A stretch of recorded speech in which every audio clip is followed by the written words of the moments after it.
The Dating Game is the original dating show, and then they had the Newlywed Game and all this other stuff. But the Love Connection really, like, they took this form of entertainment to a whole nother level. The Love Connection, for those of you that probably weren't even born when the Love Connection was on, the Love Connection was a television show where two people were in one way or the other, were hooked up on a blind date. They then went on that blind date without cameras. Then they came back to talk about that blind date in front of cameras. And it was one of the most entertaining programs on television. Because they involve the audience, too, you know, to be able to... Yeah, to choose. To choose their date. Their date. Or they could choose the date and then... So, okay, let me get... Two people come out. Right? Or one guy comes out or one girl. One girl, yeah. Chuck Woolery, the host of the show, talks to them for a little bit, gets to know them a little bit more. And then he shows three different people, short little montage clips of three different people, little videos. Now, the person could choose who they wanted to go on a date with. They could choose, or they could have the audience choose. And then the audience would take a little tabulator. Yeah. Little button in front of them. They would press 1, 2, or 3. Yeah. If they chose, then he would go out. Then whoever they chose, then the person would go out with him. He or she would go out with him. If they chose the date and they went out on a date and it was a good date, they could ask for a second date. Yes. And Love Connection would pay for that second date. If they didn't have a good date, then they could go out with who the audience chose. Right. And they would also pay for that date too. So it's kind of this, but that was almost inconsequential because what you really wanted to do is you wanted to get to the bottom of what happened on the date. That's right. Yes. So we've done this before. We've done this once before, but I had a blast. Yeah. What the fuck, one. Chuck? Oh my God. That was so hilarious. So I thought, why not go back to the well? I got a bear's woman's legs. Go back and listen to the episode "What the Fuck, Chuck." I think it's episode number, I don't know what it is, episode number 119 or something. I mean, I had a blast doing that one. What the Fuck, Chuck? Go listen to that one. But now I'd like to take, if it's possible, I'd like to go and revisit an episode of the Love Connection. I love you ready? these. Here we go. Yeah. Welcome to The Love Connection, where old-fashioned romance meets modern-day technology, where you hear all the intimate details of a first date. And now, here's the host of Love Connection, Chuck Woolery. Chuck's recording his 14th program today. Here's the incredibly drunk Chuck Woolery. Incredibly drunk. Oh, God. They recorded like 14 to 15 of these a day. Yes, they would just like... They do a week of recording, and then that would be 2 months of programming. They do a week of recording, 2 months of a program. It was, at least that's what I read about the production schedule.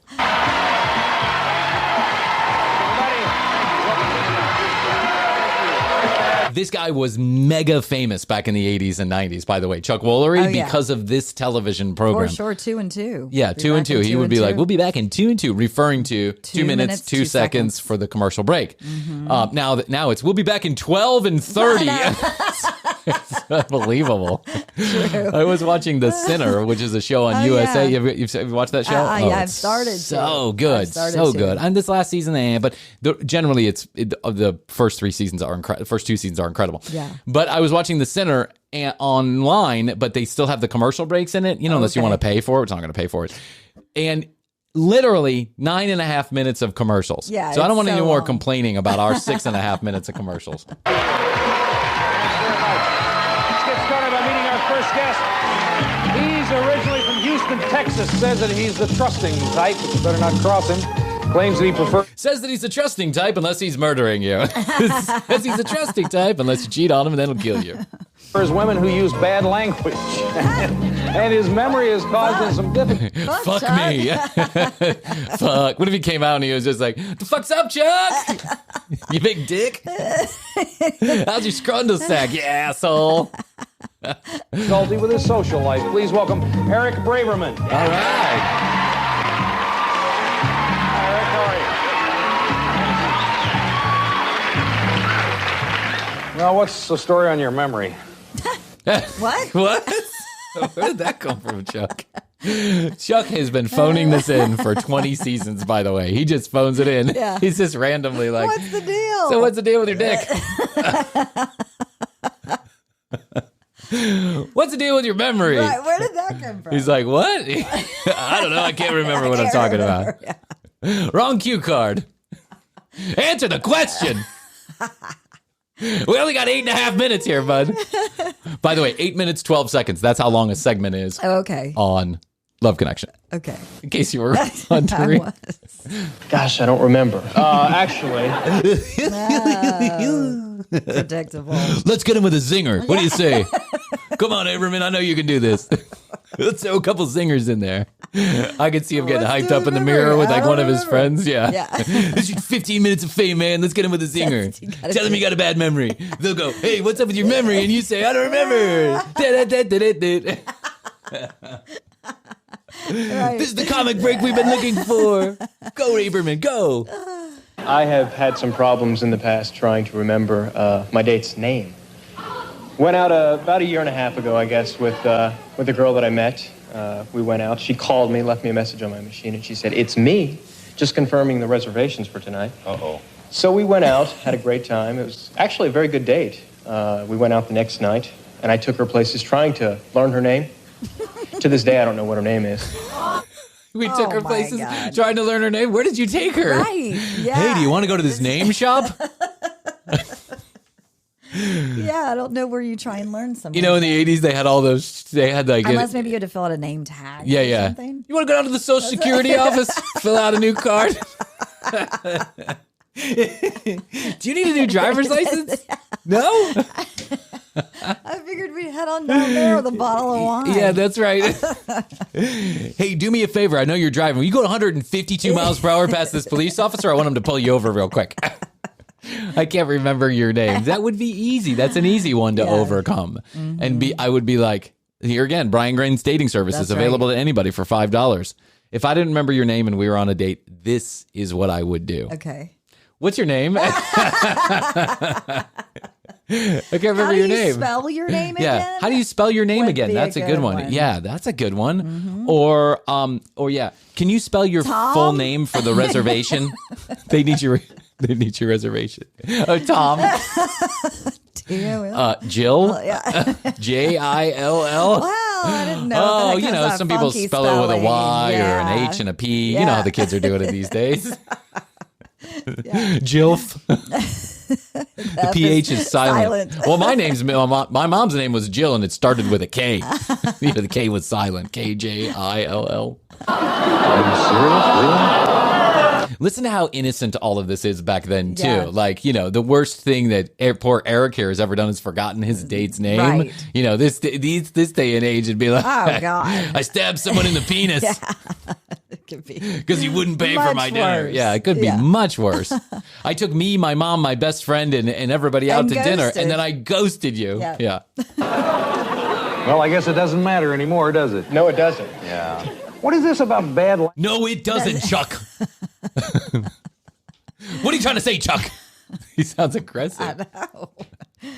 Language. You like women who use bad language? What does that mean? I mean, bad language like cursing. Talk dirty to me, that's Eric. Right. These girls are getting wet just thinking about a bad word. So bad. Oh, so nasty. Fast forward over here to 2021. We're grabbing them by the pussies. Don't worry. Or swearing, or that just putting also bad language can be putting a noun in the wrong place. No, I like, she's got to be grammatically correct. No, I like a girl who can. Get him with the grammar joke, Eric. Get him with the grammar joke. Yeah, you hit him with the grammar joke. Go, Eric. Yeah. Woo! Woo! Oh, I'm hot in my knickers. Who can use bad language. It shows me that she's got her guard down, that she's not being phony or false with me. If she's willing to sit there and exchange swear words with me, hey, we're going to have a good time. What conversation are you exchanging swear words? Hey, go fuck yourself. You're just an asshole. Right. Well, you're a bitch. Yeah. You cheated on me with that nasty dick of yours. Yeah, well, your pussy won't get wet. Shows me that we're real. You know what I'm saying? The guard is down. It's a good date when I can exchange slaps with somebody on the face. You know, I slap them, they slap me back. No need to get the police involved. It's mutual. Yeah.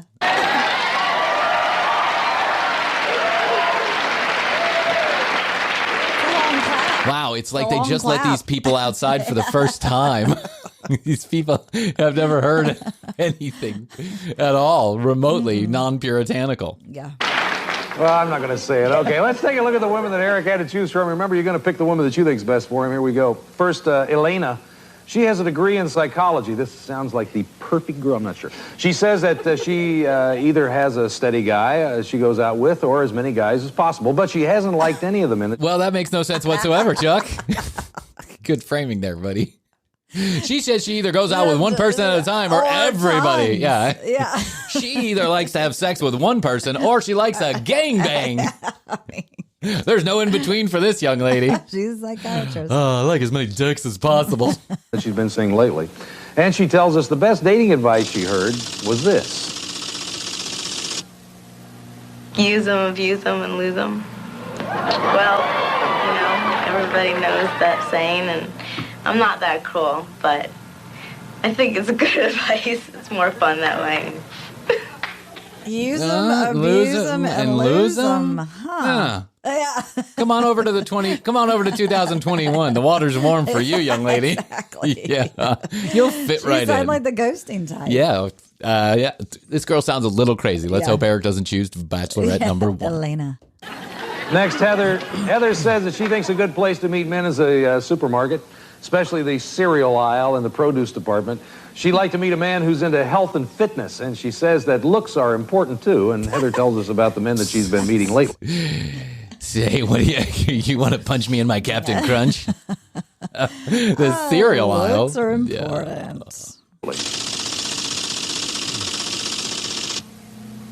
Some of the guys I go out with, it's weird because you'd think that the guys would want to play the field, but the ones I've met and gone out with, they want to settle down. I'm the one that's saying I want to play the field, you know, so it's been kind of a hard combination. All right, finally, Sounds Megan. Like you came here for love. Yes. Both those bachelorettes. Yeah, they're looking for the true love. They're winners. Loves the theater. She likes to listen more than talk on a first date. She's looking for a man who's educated, intelligent, and sexy. And she tells us about a date with a man named Wolfgang.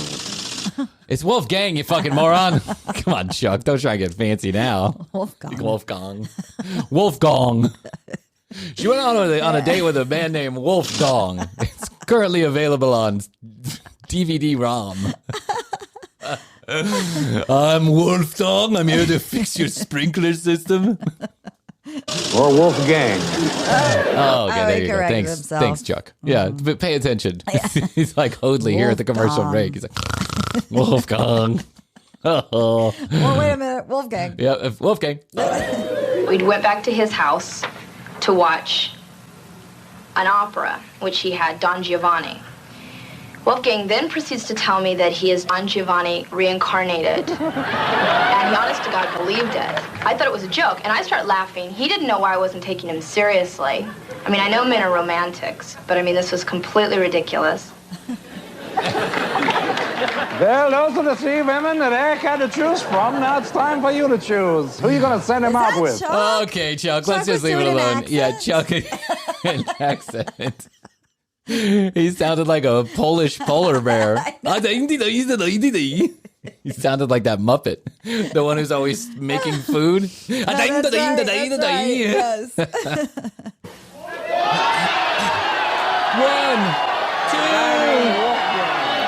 We're going to take a break. When we come back, we'll meet the woman Eric selected here. Everything that happened on their date, we'll do it. And 2 and 2. Be right back at you. Yeah. He waited till the crowd settled down to give his famous 2 and 2. We'll be back. Shh. Yeah. And 2 and 2. Yeah. It's like his stairway to heaven.